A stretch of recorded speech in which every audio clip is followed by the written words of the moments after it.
Qaiyum Suleri, who's a former member of the Prime Minister's Economic Advisory Council for Pakistan. He joins me live from Islamabad. And we just heard our correspondent explaining there how the government have tried to put the message out to the people of the country. Look, you're going to have to probably suffer short term in terms of taxes and interest rates, but it would be a lot worse if we didn't do this and get this deal. I was going to ask you, is this a good deal for Pakistan? But I'd like to change that. Is this a good deal for the people of the country? You see, in the short term, no, but if you look at the other perspective, and that is, had this predictability, much needed predictability and some sort of assurance not been provided through this deal, there was a sort of panic buying of dollars, there was hoarding of dollars, there were 2-3 parallel rates for the dollar in the grey market, and that was actually eroding, that has actually eroded the purchasing power of people of Pakistan by 28 to 40% during last 15 months. Now, what I foresee after this deal, there would be increased inflow of dollars, not only from multilateral and bilateral development partners, but also some of the Geneva pledges which were made back in February for the flood affectees in Pakistan. And that would give some sort of predictability to exchange rate.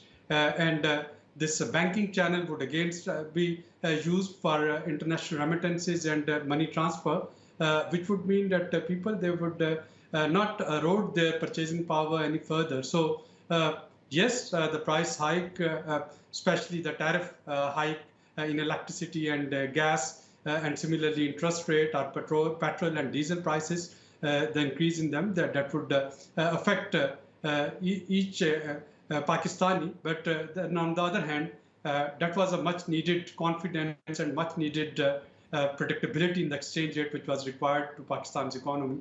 And I think from that perspective, it's a win-win situation. Win for the government and win for the people. Just to clarify, was this the only option that the government had? Was this, I mean, was this their last resort, going to the IMF? This was the only option, and we had been saying it, that plan A, plan B, plan C, everything ends at IMF. It's not the $1.2 billion or $3 billion that we are talking about. It's the certification that Pakistan, under an IMF umbrella, would be following fiscal discipline, which was necessary as an assurance to deal with the rest of the world.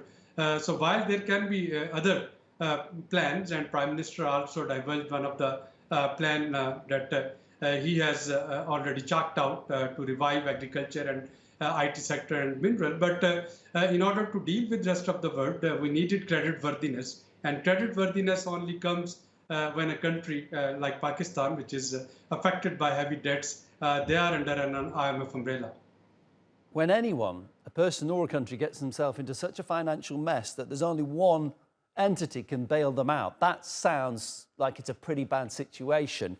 How does the country make sure that this mess doesn't get even bigger? How does it, I mean, presumably much of the loan will be used just to pay off existing debts. How does it prevent the debt cycle continuing and growing? Well, in the short to medium term, of course, the first and foremost challenge was to avert a sovereign default, which hopefully Pakistan has avoided now. It's a long-awaited economic reforms. With or without an IMF program, Pakistan needs to, for example, keep its house in order. The 212 public sector enterprises which are running in loss, they are being funded through public expenditure. Similarly, untargeted subsidies, many of the sectors which are not in tax net. So these are the type of things which almost all the developing countries, which are 55 developing countries which are facing a debt crisis today, they are facing these chronic problems. And Pakistan needs to set its house in order. If within IMF program, perhaps the chances of these economic reforms, they become higher, because then the political government, they can accuse the IMF program, the harsh conditionality, etc., but they can at least keep on doing some of the good reforms, which otherwise become very politically unpalatable. Appreciate your time and your analysis. My guest, Abid Qaiyum Suleri, is a former member of the Prime Minister's Economic Advisory Council for Pakistan.